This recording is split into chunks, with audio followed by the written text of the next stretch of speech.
방송에서 제공하는 투자 정보는 투자 판단에 대한 조언입니다. 방송에서 제공하는 주식의 가치, 가격 상승 및 가격 하락에 대해서는 방송사에서 보장하지 않습니다.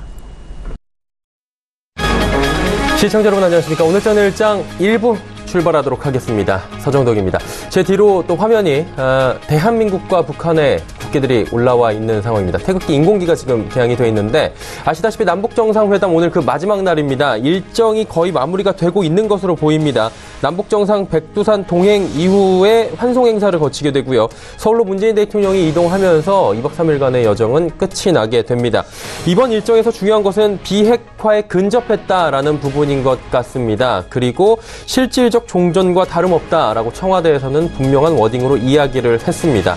이로 인해 한반도 디스카운트 해소에도 긍정적 요인이 될 것이다라는 시장의 기대감도 많이 올라온 상황입니다.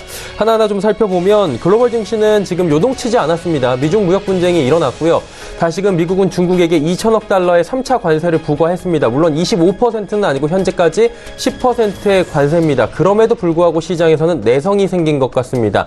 그다지 움직임이 없고요. 그러다 보니 우리 시장 움츠렸던 코스피가 1%대의 급등이 나오고 있는 상황입니다. 시총 상위주들의 특히 대형주들의 움직임이 오늘 굉장히 좋습니다. 코스닥 같은 경우에는 지금 업종별로 그리고 종목별로 희비를 좀 달리하면서 오후장 들어서는 횡보세를 보이고 있는 상황입니다. 일단은 큰 이벤트는 일단락될 것으로 보입니다. 그리고 중요한 것은 오늘 이후에 남북정상회담이 정례화가 될 것이냐 그리고 이곳에서 여러 가지 나온 이야기들이 구체적으로 어떤 실행 방안들을 갖게 될 것이냐에 따라서 우리 사회, 정치, 경제, 사회적으로 이슈가 많이 되고 방향성을 갖게 될 것입니다. 이 부분에 대해서 이제 하나하나 이야기를 나눠보도록 하겠습니다. 이 시각 헤드라인 뉴스부터 전해드리도록 하겠습니다. 전해드린 대로 2018 남북정상회담, 평양에서의 남북정상회담의 공식 일정이 마무리가 되는 날입니다. 남북정상 내외는 백두산 천지에 도착해 산보를 한 것으로 전해지고 있습니다. 이곳에는 강경화 외교부 장관 등이 동행한 것으로 알려집니다. 이후에 문재인 대통령은 환송 행사를 받게 되고요. 삼지연 공항을 통해 서울로 이동하게 됩니다. 안토니오 구테우스 유엔 사무총장은 3차 남북정상회담과 관련해 결단과 외교가 평양 공동선언의 중요한 합의를 끌어냈다며 유엔도 한반도 비핵화 노력을 지원하겠다고 밝혔습니다. 구테우스 사무총장은 성명을 통해 공동성명에 반영된 합의사항들은 중요한 군사적 신뢰 관계를 구축하고 관련국 전문가들의 참관하에 미사일 엔진 시험장을 해체하는 조치들을 아우르고 있다며 성과를 높게 평가했습니다. 국내외 불확실성이 커지며 우리나라 금융안정 상황에 노란불이 켜졌습니다. 한국은행은 금융시스템 전반의 안정 상황을 나타내는 금융안정지수가 주의 단계에 근접했다고 밝혔습니다. 금융안정지수는 지난 2016년 3월 이후 주의 단계를 밑돌았지만 올 들어 상승세를 보이다가 지난 7월 이후 주의 단계에 근접했습니다. 이는 글로벌 무역 분쟁과 자산시장 불안정성 등 대내외 불확실성이 커져서 경제 주체들의 심리가 위축됐기 때문으로 풀이됩니다. 다른 투자 자산에 비해 수익률이 유독 높았던 부동산 시장으로 자금이 몰리며 지난해 부동산 관련 대출 및 금융투자가 1,790조 원을 넘어섰습니다. 한국은행은 지난해 가계와 기업의 부동산 관련 대출과 금융투자가 1년 전보다 9.1%나 증가한 1,792조 9천억 원으로 집계됐다고 밝혔습니다. 이는 전체 가계와 기업 부채의 53%를 넘어서는 수준입니다. 가계 부동산 대출이 960조 원으로 1년 전보다 60조 원이나 늘었고 부동산 관련 기업 대출은 650조 원으로 70조 원이나 증가했습니다. 시황 변동 상황 짚어보도록 하겠습니다. 코스피부터 만나보도록 하죠. 코스피 지수는 2329포인트대입니다. 1% 내외의 상승 흐름 오늘 가져가고 있고요. 오후장 들어서 조금 더 좋아지고 있는 모습인데 하나하나 좀 하루간의 흐름들 살펴보도록 하죠. 자, 보시다시피 강세장 보여주고 있습니다. 2312포인트대부터 오후 들어서 쭉 올라오는 모습들 2333포인트대까지 올라왔고요. 현재도 1% 가까운 상승 흐름 가져갑니다. 수급 주체 만나보도록 하죠. 기관 외국인 쌍끌이 매수 들어오는데 오늘 외국인의 매수 물량이 좀 많습니다. 2,514억 원. 일단은 남북 정상회담, 평양에서의 정상회담 그 마지막 날인데 외국인의 지금 리턴이 좀 보이고 있는 상황이고요. 기관도 842억 원 사줍니다. 금융투자가 팔고 연기금은 삽니다. 개인이 3,460억 원 정도 오늘 순 매도하고 있는 상황입니다. 상승장에서 개인은 파네요. 다음 살펴보도록 하죠. 삼성전자, SK하이닉스 올라갔는데 특히나 삼성전자의 상승폭이 큽니다. 3%의 상승이고요. 사실 삼성전자가 3% 올라가고 다른 종목이 모두 보합이다. 우리 시장 0.7% 넘게 올라갈 수 있습니다. 그만큼 오늘 삼성전자가 이끌어가는 장이다라고 봐도 될 것 같고요. 또 삼성바이오로직스의 상승이 돋보입니다. 4.54%나 올라갑니다. 다음 살펴보도록 하죠. 현대차, 포스코, LG화학, 삼성물산, 네이버 올라가는 가운데 삼성물산 오랜만에 큰 폭의 상승이 나오는데 삼성그룹주들이 오늘 외국인 매수세가 몰리고 있는 상황입니다. 이재용 부회장의 방북 성과가 어느 정도 기대가 되는 걸까요? 시장에서는 움직이지 않던 삼성물산까지도 오늘 큰 폭의 상승이 나오고 있습니다. 그리고 현대차 역시 상승 흐름 가져가고 있습니다. 다음 살펴보도록 하죠. 현대모비스도 올라가고요. 시총 15위 안에 들진 못했지만 기아차 역시 오늘 상승 흐름 가져갑니다. SK텔레콤 제외하면 전체적으로 오름세 보이고요. 그동안에 주춤하던 금융주들이 오늘 다시금 상승하는 모습들을 가져갑니다. 코스닥 시장 넘어가 보도록 하죠. 거래소에 비해서 코스닥은 좀 부진합니다. 조금 전에 약세 전환됐고요. 826포인트대입니다. 하루간의 흐름 보면 코스피와 코스닥 좀 맥을 좀 달리합니다. 오히려 약세장으로 지금 전환이 되면서 그래프가 정반대의 모습들을 보입니다. 832부터 824까지 쭉 빠져내려오는 모습들 확인이 됩니다. 수급 주체 만나보도록 하죠. 지금 외국인 5억 원 매수로 잡히고 있는데요. 실시간으로 지금 2억 원 매도로 조금 전에 전환이 됐습니다. 외국인 같은 경우에는 꾸준히 사다가 지금 매도로 전환이 되고 있는 모습이고요. 기관도 매수 물량 줄이고 있습니다. 개인은 161억 원 순매수합니다. 다음 살펴보도록 하죠. 셀트리온 헬스케어 빠지고요. 오늘 신라젠 돋보입니다. 103,100원, 10만원 위로 훌쩍 올라왔습니다. CJENM도 반등에 성공하고요. HLB 장 초반에 상승 흐름 가져가면서 12만원대에서 움직였는데 하락 반전했습니다. 포스코캠텍도 7만원 내줬네요. 다음 살펴볼까요? 바이로메드 2.3% 올라가고요. 나노스부터 코오롱 티슈진까지 전체적으로 소폭의 조정이 나오고 있는 상황입니다. 원달러 환율 살펴보도록 하죠. 원달러 환율 지금 하락했다고 보기 좀 어려울 정도 이런 50전 소폭 하락했는데 1120원 정도 지금 움직이고 있는 상황입니다. 정확히 1119원 60전에 거래되면서 원화 소폭 강세 일어나고 있습니다. 금일 본 방송에서 제공해드리는 정보는 투자 판단에 대한 조언일 뿐입니다. 해당 주식의 가치와 수익률을 보장해드리지 않는다는 점 참고해 주시길 바랍니다.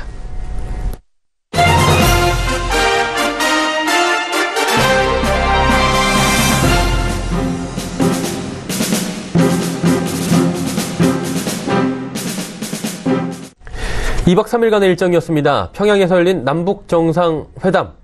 아직까지는 문재인 대통령은 서울로 귀국하진 않고 있는 상황이지만 지금 행사가 순조롭게 마무리되고 있다라는 소식들은 전해 들으셨을 겁니다. 그리고 우리나라뿐만이 아니라 외신들도 이 소식들을 속보로 계속해서 타전하며 아무래도 종전과 관련한 비핵화와 관련된 부분에 대해서 많은 관심을 나타내고 또 긍정적인 코멘트를 쏟아내고 있는 상황입니다.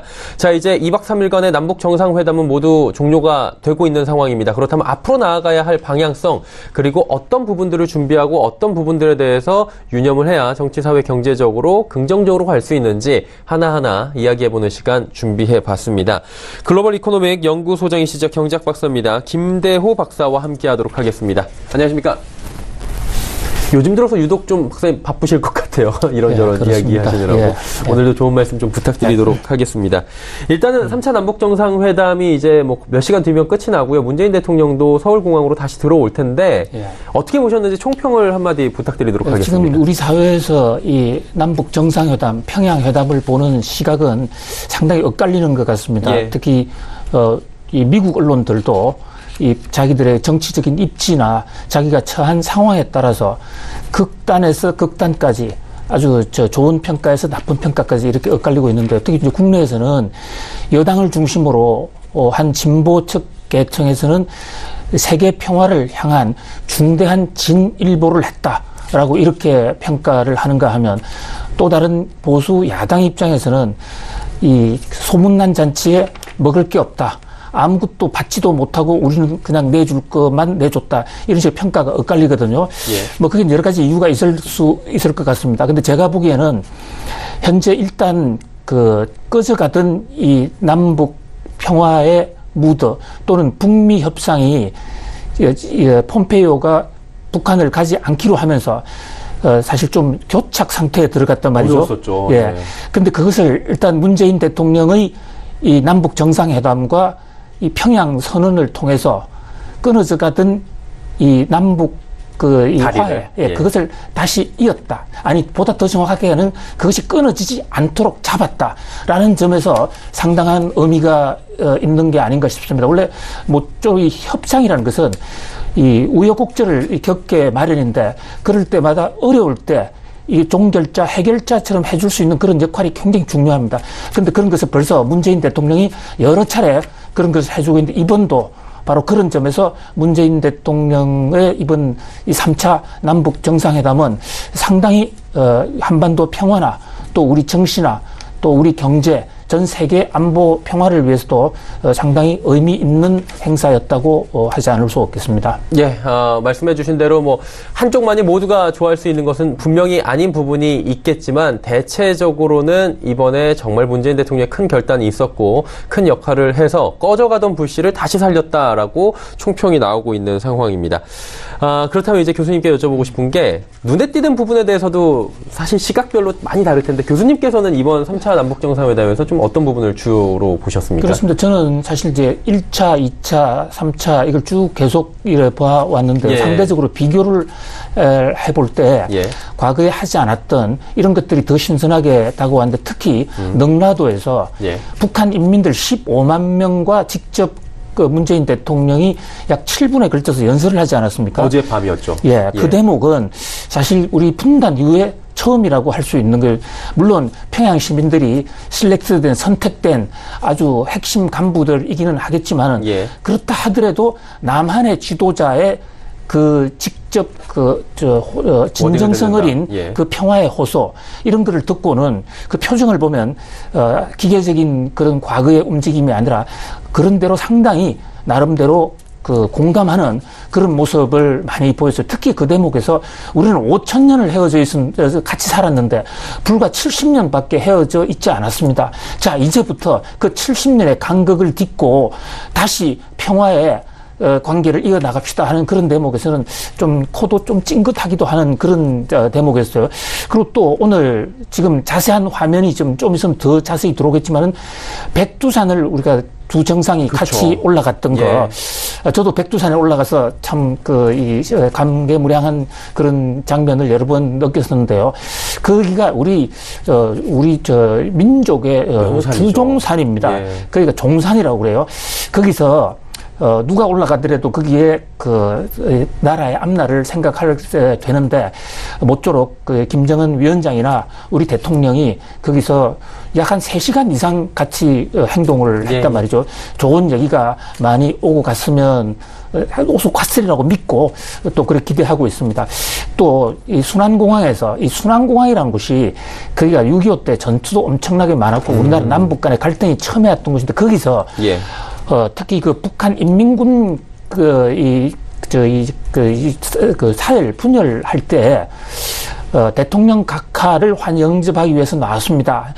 북한 군인 입장에서 공개 만인 환시리에 한국의 대통령을 대통령 각하라고 표현한 건 아마 처음이었다. 여러 가지 한두 가지가 아니죠. 인상적인 다만 한 가지 좀 아쉬웠던 대목은 순환공항에 이 인공기가 하고 한반도기가 나오는데 사실 우리는 91년도에 남북이 동시에 유엔 가입하면서 특수관계로 해서 지난번 김대중 대통령이나 노무현 대통령 갔을 때는 서로 국기를 내걸지 않기로 했습니다. 왜냐하면 우리는 하나니까. 그런데 국기를 굳이 내걸려면 인공기를 내걸려면 태극기도 같이 그랬을 텐데 왜 태극기는 빠졌을까 하는 그런 게 대한 좀 아쉬움을 있었습니다. 어쨌든 간에 아쉬움도 조금은 남지만 전체적으로는 인상 깊은 장면들이 참 많이 보였다라는 부분인데 참 궁금했던 게 그거예요. 이번에 많은 분들이 좀 이야기를 해주시는 부분이 어제 5.1체육관에서 연설이 있었는데 이렇게 라이브 연설이라고 우리가 이야기를 합니다. 그 부분을 북한 시민들에게 국민들에게 이렇게 직접적으로 보여줬다는 게 북한 사회로서는 굉장히 큰 모험입니까 이게? 네, 모험이고 상당히 충격이죠. 보통 김정은의 연설도 대부분은 필터링이 됩니까? 다 미리 신년 연설이라든지 이런 거 다 각본을 짜서 합니다. 제가 어린 시절에 기자 생활할 때 우리나라 청와대도 그렇게 했어요. 다 각본을 짜서 했습니다. 그런데 80년도 후반에 민주화 시대를 거치면서 생중계가 됐고 그러다 보니까 민심이 훨씬 더 적극적으로 수렴이 되고 이 소통에 문제가 없어진 거죠. 그런 면에서 북한도 뭔가 이 바뀌어보려는 그런 어떤 의지를 강하게 보인 것이다. 적어도 남한의 한국에 대해서 상당히 믿고 같이 한번 동반자 관계로 해보려고 하는 그런 의지를 표시한 것이라고 볼 수가 있을 것 같습니다. 예. 그리고 이제 이번 사실 남북 정상회담이 이루어지게 된 가장 큰 목적은 지금 교착 상태에 빠져버린 비핵화라는 이 세 글자였던 것 같습니다. 사실 비핵화를 명문화시키러 대통령이 간 것은 아닌 게 모든 국민들이 지금 알고 있지만 이 부분에 대해서 조금 더 긍정적인 성과를 내기 위해서 가신 것만큼은 저희가 알고 있었는데 보니까 이번에 남과 북은 한반도 핵무기와 위협이 없는 평화의 터전으로 만들어 나가야 하며 이를 위해 필요한 실질적 진전을 조속히 이루어 나가야 한다는데 인식을 같이 하였다라고 하는데 이 부분에서는 뭐 진일보됐다라는 평가들은 모두가 하고 있는 것 같습니다. 정확한 해석을 어떻게 하는 게 좋을까요? 네, 우리도 글을 쓰는 사람이지만은 글 하나하나 문장에 엄청난 고민과 고심의 그렇죠. 흔적이 예. 엿보여요. 문장 자체가. 자, 일단 뭐 가장 이상적으로 좋기로는 핵 무장 해제를 한다. 핵 폐기한다. 네, 핵 폐기한다. 그리고 일정은 몇 월 며칠까지. 그리고 리스트 여기서 10가지가 있는데 10가지를 언제 내놓고 언제 깬다. IAEA 사찰 언제 받는다. 이렇게 했으면 좋으련만 예. 이게 이제 북한 입장에서는 북한의 자신의 그 운명이 걸린 문제일 수도 있고 그런 면에서 함부로 깔 수도 없는 그런 문제이기 때문에 물론 이 협상과 별도로 이 선언문에 나온 거 별도로 우리 문재인 대통령과 김정은 위원장 사이에 어떤 얘기를 했는지는 모르겠습니다. 일단 나타난 것만 놓고 보면 지난번 판문점 회담이나 또는 북미 간의 싱가포르 회담 그 당시 선언에 비해서 크게 나아진 게 없습니다.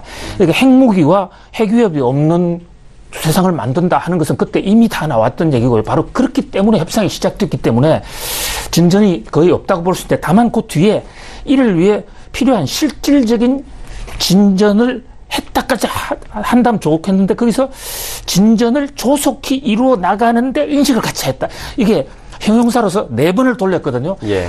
그러니까 서로의 목표는 실질적인 진전인데 당장의 실질적인 진전 카드를 내기에는 아직은 때가 좀 덜 무르익었다.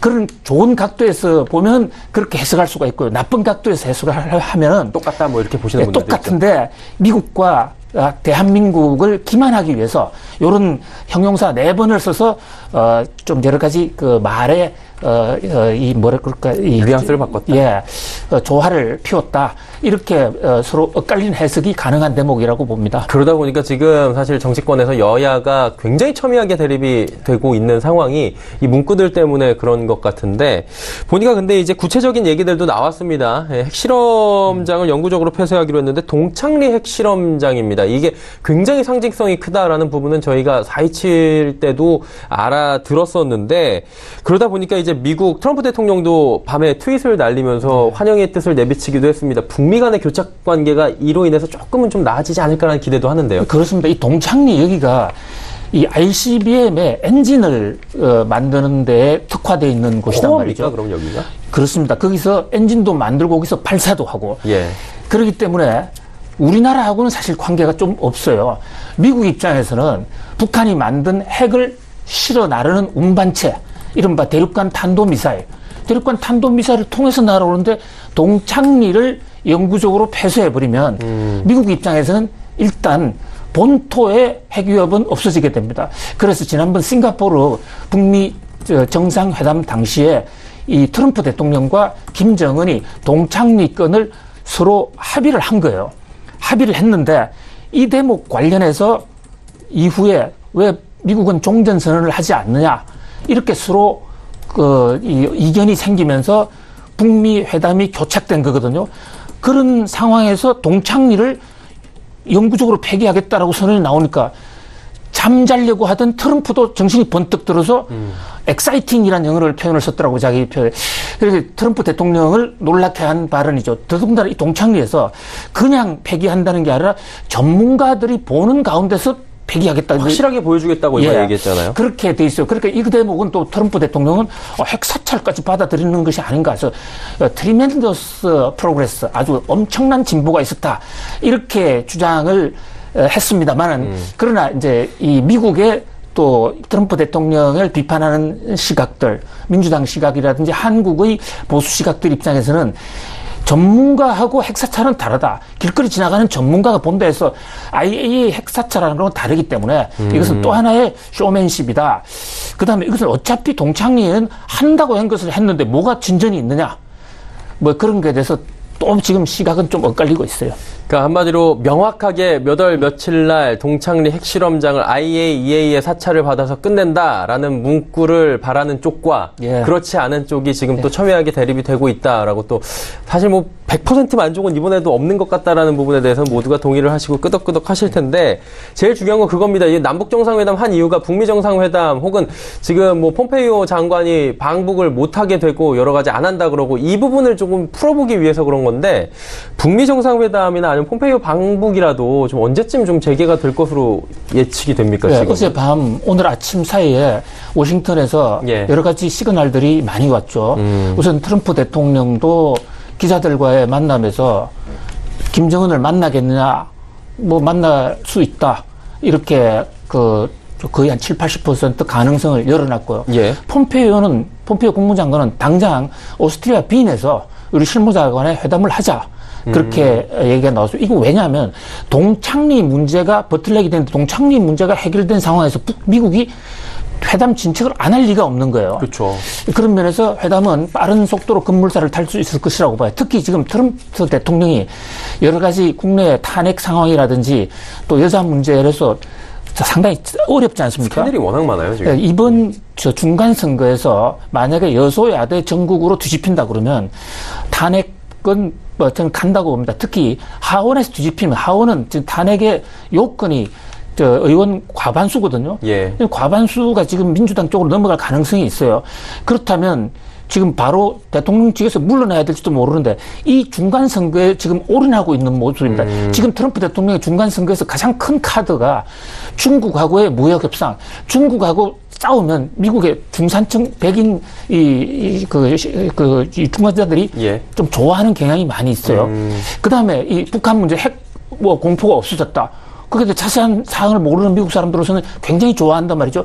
이 대목을 가지고 중간 선거를 끌어가고 싶은 트럼프 대통령 입장에서는 최대한 한국 문재인 대통령이 운전자로서 한반도 운전자로서 차려준 밥상을 충분히 이용할 것으로 보입니다. 24일 날 유엔 총회 기간 중에 트럼프 대통령과 우리 대통령이 지금 만남이 예정되어 있습니다. 가장 큰 변수는 트럼프 대통령하고의 만남에서 우리 문재인 대통령이 어떤 카드를 가져가느냐. 지금 김정은과의 만남, 특히 백두산에서 3시간 내지 4시간 동안 둘이서 독대하면서 예. 거기서 여러 가지 정말 허심탄회한 얘기가 많이 오고 갔을 거거든요.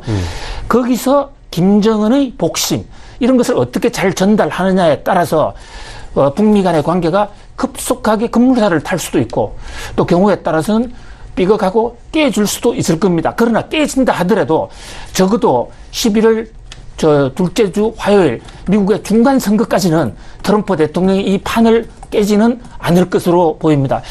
그리고 현재 지금 문재인 대통령이나 중국의 이 시각을 이래 보면 현재 이 11월 전에 북미 정상회담을 하고 그다음에 미국이 종전선언을 하는 순간에 바로 영변을 영원히 무력화시킨다. 예. 그렇게 되면 연말에 김정은이 서울에 온다. 서울에 왔을 때 아마도 트럼프 대통령까지 같이 와서 3자 공동의 공식 종전 선언까지 하면서 내년 초부터는 경제 협력까지 되는 것이 아닌가. 이것이 가장 낙관적으로 보는 시각은 그까지 지금 나가 있습니다. 이야, 지금 굉장히 어떻게 보면 내년 초까지의 플랜, 사실 내년이면은 지금 석 달밖에 남지 않았는데 어떻게 보면 금방금방 급물살을 탈 가능성도 지금 충분히 있는 상황까지 왔다라는 부분인 것 같습니다.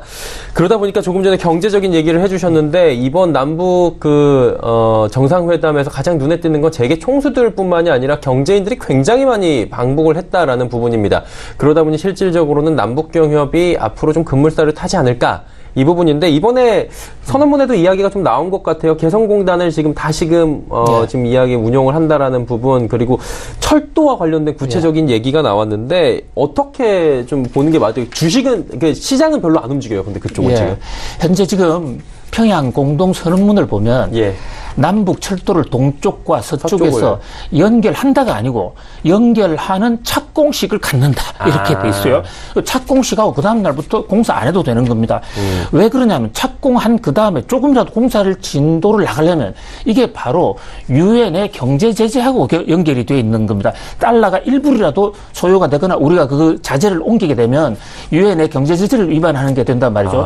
현재 지금 미국과 유엔, 특히 유엔에서는 이 북한이 비핵화에 관한 가시적 조치를 내놓기 전까지는 경제 제재를 절대 풀 수 없다. 아니죠. 오히려 더 경제 제재를 더 강화하겠다고 그러지 않습니까? 그런 마당이기 때문에 어떤 합의가 있더라도 그걸 발표를 못 하는 거죠. 그래서 이 공동 선언문에는 아무것도 안 나오는 것이 너무나 맞고요. 그리고 이번에 이제 재계 총수들이 총 17명이 갔습니다. 우리나라 4대 재벌 총수 다 갔고요. 예. SK, 삼성, 현대, LG 예. 포함해서 17분이나 갔어요. 그런데 그분들이 가서 견학한 곳이 양묘장이에요. 양묘장이죠. 예. 예. 양묘장, 조선인민군 122호 양묘장이에요. 아시다시피 북한은 이 지역 경제의 상당 부분을 군부대, 지역을 관할하는 군부대가 직접 경제 주체로서 지금 기업체 역할도 같이 하고 있거든요. 예. 그래도 양묘장을 보여주는데 북한의 지금 살림이 완전히 황폐화돼서 전국이 민둥산입니다. 산에서 위성 사진을 보면 상당히 심각지경이거든요. 그게 고난의 행군 시절에 이 소련이 떨어져 나가면서 먹을 게 하도 없으니까 땅을 파서 다단계 농업으로 위로 올라갔어요. 위로 올라갔는데 그게 이제 정일 시대 때입니다. 그런데 그때 홍수가 유난히 많이 왔습니다. 비가 유난히 많이 와서 쓸어내리는 바람에 농사도 안 되고 산에 나무가 완전히 없어져 버렸어요. 예. 그래서 북한이 김정은 시대에 와서 자, 나무를 심자 해서 양묘장, 나무의 종자를 키우고 있는데 그 굉장히 지금 기계적으로 대단위로 키우고 있어요. 그래서 그것을 우리나라로 산림청장도 가지 않았습니까? 북한이 요구하는 가장 큰 것은 일단 산림 녹화를 해달라. 그 다음에 철도를 놔달라. 철도가 움직이지 않으니까 움직이긴 합니다만은 일제시대 때보다 속도가 더 높고 속도 늦은 것보다도 중간에 자꾸 서요. 우리 갔다 온 전문가들 얘기를 들어보면 3시간 가다가 사흘씩 쓰고 뭐 이런 형국이란 말이죠. 그래가지고는 그런 인프라가 안 돼서 경제를 할 수가 없죠. 그래서 김정은 위원장도 솔직하게 우리 문 대통령한테 우리 교통이 엉망이다라고 솔직하게 판문점에서 털어놓은 적이 있지 않습니까? 그래서 남북 경협을 할 중에서 첫 번째가 철도가 될 것이다. 그런데 이번에 이제 저는 14명 총 합해서 17명 갔다 온 게 나름대로 의미가 있다고 보면 삼성 같은 경우는 그동안에 북한과의 협력을 상당히 꺼려해왔습니다. 예. 굉장히 보수적이지 않습니까, 삼성이? 그렇죠. 그래서 현대가 적극적으로 할 때도 삼성은 재계 총수가 북한에 한 번도 가지는 않았죠. 그렇죠. 이번에 이재용 씨가 간 게 처음입니다. 근데 오늘 삼성전자 주가가 오르고 이러는 것도 삼성전자에 무슨 호재가 있다기보다는 정부와 삼성 간에 이재용 회장 간에 이번 남북 정상회담 참석 같은 에어포스 1을 타고 가면서 큰 연대가 생기지 않았겠냐. 그리고 이재용 회장 자체가 이제는 부회장 자체가 북한 사업에 눈을 크게 뜨게 되지 않았겠는가. 이용남 내각 부수장이란 분이 총리란 분이 이재용 부회장을 보고 참 큰 인물이신데 알고 보니 참 유명한 분이신데 북한을 위해서도 통일을 위해서도 좀 유명한 인사가 좀 돼주세요 하는 그런 게 가시보로 나오지 않았습니까? 그런 면에서 이 재벌 총수들이 통찰력이 있고 감각이 있는 분들이기 때문에 직접 북한을 보고 왔다는 거 굉장히 중요한 진일보라고 하겠어요. 그러나 문제는 유엔의 경제 제재인데 이게 풀리지 않으면 아무것도 못합니다. 개성공단 안 됩니다. 금강산 안 됩니다. 철도 착공식만 하고 그냥 식마하고 올 거예요. 그러면 이게 유엔의 대북 경제 제재는 북한의 가시적인 비핵화의 실질적인 조치거든요. 그게 어디까지 갈 것이냐. 적어도 이제 미국의 조야의 전문가들 얘기로는 적어도 핵 리스트만 내놔라. 300개든 30개든 그 정도만 하면 경제 제재는 풀 수 있다. 아무튼 이 대북 협상이라는 게 살아있는 생물이기 때문에 오늘 이 순간에 내일이 어떻게 될까 단정할 수는 없습니다. 그러나 일단은 꺼져가는 불씨를 살렸다. 그리고 하나의 어떤 큰 가능성도 배제할 수 없다. 그런 면에서 기대 걱정 반 이렇게 보고 있습니다. 예. 일단은 뭐 윤석헌 금융위원장 같은 경우에도 지금 금융회사의 북한 진출까지도 지금 염두에 뒀다라고 하는데 이 부분 뭐 비슷한 이야기일 수도 있겠지만 이 부분도 마찬가지로 유엔 안보리 제재가 좀 경제 제재가 풀려야 되는 부분이 있을 것 같고요. 예. 이제 이 윤석헌 뭐 이분도 그것을 안보리 제재를 조건으로 얘기했죠. 지금 북한에 돈이 없습니다. 아시다시피 경제 개발을 하고 싶어도 돈이 없어요. 이럴 때 그렇다고 경제 개발이 안 되는 것이 아니라 우리도 경제 발전 단계가 아주 낮았을 당시에 IBRD라든지 ADB 돈을 받아서 경제 개발을 했거든요. 북한도 마찬가지예요. 북한이 만약에 비핵화를 하고 세계은행 그러니까 브레튼 우즈 체제에 가입을 해버리면 브레튼 우즈 체제라는 게 IMF 회원으로 가입한다는 겁니다. IMF 회원으로 가입하면 국제금융기관으로부터 돈을 받을 수 있습니다. 그때 같이 코스폰서로 들어갈 수 있는 금융기관을 얘기하는 거예요. 우리나라 은행이 평양에 가서 영업을 한다 이게 아닙니다. 거기서 같이 보증을 쓸 수 있고 이렇게 들어가고 그다음 수출입은행 같은 경우에는 직접 보증을 쓸 수 있는 거죠. 그렇죠. 그러니까 금융자산이 없는 북한에 한국의 금융자산이 같이 보증을 쓰게 된다면 큰 힘이 될 수가 있는 그런 면에서 윤석헌 감독원장이 좀 시그널을 보낸 게 아닌가. 북쪽을 향해서도 또 보내고 우리 경제인들을 통해서도 대북 경제 제재만 풀린다면 우리 준비를 하자. 김동연 부총리도 그랬었죠. 속도를 상당히 빨리 내겠다. 그렇죠. 실제로 지금 준비가 지금 상당히 많이 돼 있어요. 관건은 누누이 말씀드리지만 대북 경제 제재입니다. 지난번에 4.27 이후에 그 각 부처로 들려오는 소문은 지금 여러 가지 준비를 해라. 뭐 여러 가지 경제에 대해서도 준비를 미리 하고 있자. 이런 얘기들이 나왔다라고 저희 쪽에서도 많이 전해 들은 바가 있었습니다. 이제 가장 중요한 건 이제 종전선언 얘기가 나왔는데 종전이다라는 것은 사실 남북이 하면 주체국이긴 한데 남북이 할 수 없는 거잖아요. 그래서 실질적 종전에 가까워졌다라는 워딩으로 청와대에서는 어제 브리핑이 있었던 걸로 알고 있는데 종전은 실질적으로 언제쯤 가능할 것으로 그 시기를 뭐 예단할 수는 없겠지만요. 종전이 이제 두 가지 의미가 있죠. 일반 명사로서의 종전을 우리 전쟁 그만하자. 이제 그런 면에서는 남북 간에 이미 같이 이 백두산도 가고 같이 카프레이드도 하는 이런 상황에서 뭐 전쟁을 하겠다는 그런 지금 모습은 아니지 않습니까? 그렇죠. 그래서 어제 청와대에서는 사실상의 종전 선언을 한 거나 마찬가지다라고 얘기했습니다만은 그러나 국제법상의 종전은 전쟁의 당사자가 정식으로 종전 협정문에 도장을 찍고 현재 지금 우리는 휴전 상태거든요. 시스파이어 된 상태란 말이죠. 이 휴전 상태를 종전으로 넘겨가야 됩니다. 그래서 휴전을 대비한 각종 기구도 다 종전으로 넘어가는 장치로 다 바꿔야 돼요.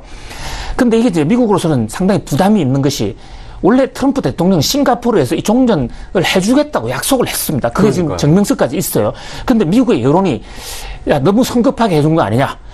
자, 이거 만약에 종전을 해주면 종전을 한다고 해서 주한미군 나가라고 적혀 있는 건 아니에요. 그러나 삼척 동자가 보기에도 전 세계인이 볼 때 야, 한반도에 전쟁이 끝났고 이미 전쟁이 끝났다고 선언을 했는데 왜 그 미군이 왜 들어와 있냐 이렇게 얘기했을 때 주한미군이 우리의 주둔할 명분이 상당히 약해집니다. 그래서 미국 의회에서도 주한미군 감축을 트럼프 대통령이 함부로 할까 싶어서 그걸 못하게 하는 지금 법안을 상정시켜 놓고 있지 않습니까? 그래서 의회의 야당 측의 반대를 해서 종전을 하려면 트럼프 대통령 보고 좀 더 확실한 걸 받아내라. 이제 그게 바로 이제 핵 리스트까지는 요구한다. 거기서 과연 북한이 핵 리스트까지 줄 것인가 아닐까? 이것이 오스트리아 빈에서 서로 실무자까지 하면 동창리 확실하게 그 국제 사찰 속에서의 폐기하고 그 다음에 연도별 그것까지는 나왔지 않습니까? 트럼프 대통령 재임 중이니까 2020년 말까지는 하겠다라는 거 나왔습니다. 그때 하는데 그러면 핵 리스트 그동안에 핵 개발한 게 몇 개 있고 그중에 하나하나 요거는 몇 년 몇 월 달에 폐기하겠다. 그것까지 내라. 그것이 미국이 요구하는 마지노선이 아닌가 싶습니다. 생각보다 빠르게 우리 곁으로 종전과 비핵화가 다가올 수도 있다라는 부분에 대해서 언급을 또 해주셨습니다. 오늘은 시간 관계상 이쯤에서 좀 보내드리도록 하고요. 다음 정상회담이 또 정례화돼서 계속해서 이야기가 나온다면 또 박사님 모시고 이야기 나눠보도록 하겠습니다. 글로벌 이코노믹 연구소장 경제학 박사 김대호 박사였습니다. 고맙습니다. 자, 금일 본 방송에서 제공해드린 정보는 투자 판단에 대한 조언이었습니다. 해당 주식의 가치와 수익률 보장해드리지 않는다는 점 참고해 주시길 바랍니다.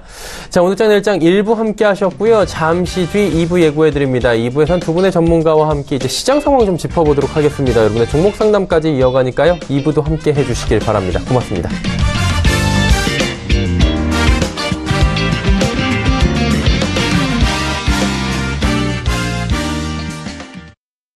본 방송에서 제공하는 투자 정보는 투자 판단에 대한 조언입니다. 방송에서 제공하는 주식의 가치, 가격 상승 및 가격 하락에 대해서는 방송사에서 보장하지 않습니다.